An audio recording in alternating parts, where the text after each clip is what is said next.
Das TV-Duell, das bewegt wirklich, das müssen wir analysieren. Bei mir im Studio begrüße ich Laura von Daniels, Forschungsleiterin bei der Stiftung für Wissenschaft und Politik. Dieses Duell, Sie sind natürlich auch aufgestanden, haben sich das ganz genau angeguckt. Und würden Sie auch als Fazit ziehen, Joe Biden hat eine katastrophale Leistung abgeliefert? Ich weiß nicht, die Erwartungen waren ja schon nicht sehr hoch an ihn. Viele hat es beruhigt, dass er tatsächlich dort performen konnte über den ganzen Verlauf der Debatte und ja eigentlich auch seine Punkte in weiten Teilen machen konnte. Aber natürlich jemand, der so dasteht mit so einer hauchenden Stimme, nur noch spricht und dann teilweise ja auch Aussetzer doch hatte, der überzeugt dann nicht wirklich. Das ist logisch. Ja. Das war ja auch, wenn man den Gegenschnitte gesehen hat. Trump hat geredet und Biden hat zugehört, dann war er mal abwesend, dann war er nicht abwesend. Also hat man da irgendwie das Alter von Biden gesehen oder warum hat er so schlecht performt? Bei der State of the Union im Januar noch, da hat er alle überzeugt, ein agiler Präsident trotz seiner 81 Jahre und dann dieser Auftritt. Ja, es ist natürlich auch wahnsinnig schwer, wenn man dann Donald Trump vor sich hat. Der Druck ist unfassbar hoch. Und gleichzeitig ist es Trump ja gut gelungen, sich unter Kontrolle zu halten. Ja? Also er hat natürlich seine Lügen verbreitet. Er hat Angriffe gegen Biden durchaus gefahren. Aber er war relativ kontrolliert. Das heißt, für Biden war noch nicht mal die Möglichkeit, sich jetzt sozusagen als der normale, als der friedliche Kandidat da zu präsentieren, sondern er ist im Grunde genommen völlig in den Hintergrund getreten. Aber dennoch muss man sagen, die verbalen Schlagabtausche, das ging unter die Gürtellinie. Also, you're a sucker, you're a loser, you're a kid. Der schlechteste Präsident der Vereinigten Staaten, die USA je hatten. Also das ist ja für Deutschland ja unvorstellbar, was die sich da an den Kopf geworfen haben. Es ist sogar im US-Kontext relativ neu. Auch Biden war bisher nicht unbedingt der Kandidat, der so verbal zurückattackiert hat. Er hat der Trump sogar vorgeworfen, mit einer Pornodarstellerin geschlafen zu haben. Also sowas hat man ja noch nie gehört im US-Wahlkampf. Ja, er hat immer wieder versucht, ihn sozusagen moralisch zu diskreditieren und das sowohl in seinem Persönlichen. Er hat ihn sogar auch als übergewichtig bezeichnet. Er hat aber auch wirklich in Themenbereichen wie der Außenpolitik oder so immer versucht klarzustellen, dass Trump ein werteloser Kandidat ist.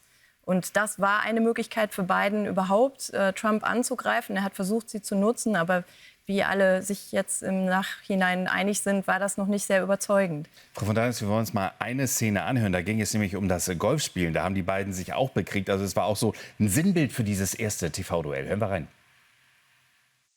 You can see he is 6'5" and only 225 pounds, or 235 pounds. Well, you said 6'4", 200. Well, anyway, that's it. Anyway, just take a look at what he says he is, and take a look at what he is. Look, I'd be happy to have a driving contest with him.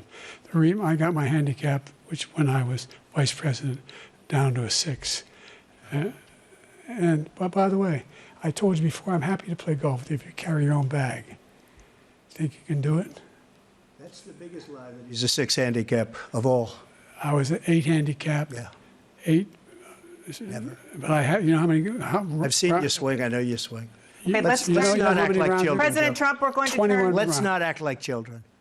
You to are a a child. specific.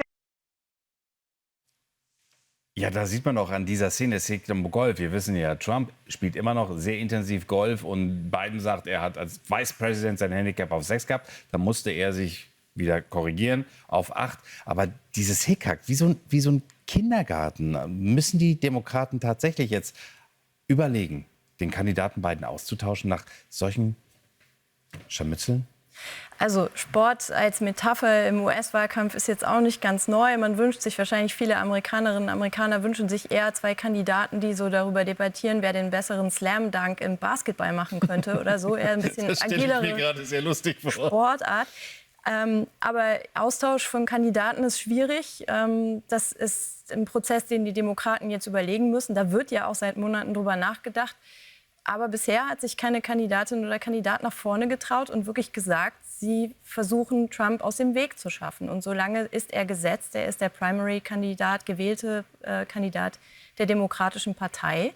Und solange er nicht selber diese Kandidatur aufgibt, wird das eher ein Ding der Unmöglichkeit.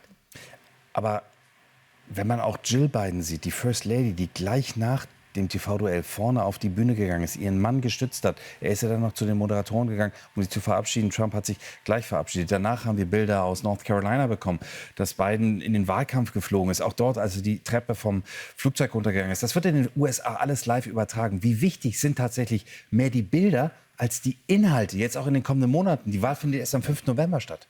Das ist so, aber es ist für uns alle nicht neu und es ist auch für die Demokraten nicht neu, dass es da ein Problem gibt. Nochmal, die Frage ist, wie macht man eine ordentliche Nachfolge so weit im Wahlkampf, wie wir jetzt schon fortgeschritten sind? Und ist das Risiko dann nicht höher, jetzt noch einen Wechsel vorzunehmen, als mit diesem Kandidaten in die Wahl zu gehen und zu schauen, was rauskommt? Wenn Biden in irgendeinem Fall ausfallen würde, gibt es eine Regelung. Es gibt eine Nachfolge, es gibt eine Vizepräsidentin. Aber die ist doch ein großer Ausfall auch, muss man auch sagen, in den 3 Jahren. Kamala Harris hat nichts auf die Reihe gekriegt.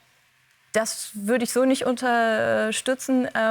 Sie hat sicherlich kein starkes Profil entwickelt, hatte aber natürlich dafür auch kaum die Möglichkeit. Und wirklich mal bei Lichte betrachtet, wenn man die Wahl hat zwischen einer Kamala Harris im wichtigsten Amt, im wichtigsten, mächtigsten Land der Welt oder einem Donald Trump, der sehr erratisch regiert hat in seiner Amtszeit. Die Frage ist letztlich die, für die US-Wählerinnen und Wähler jetzt auch gestellt sind.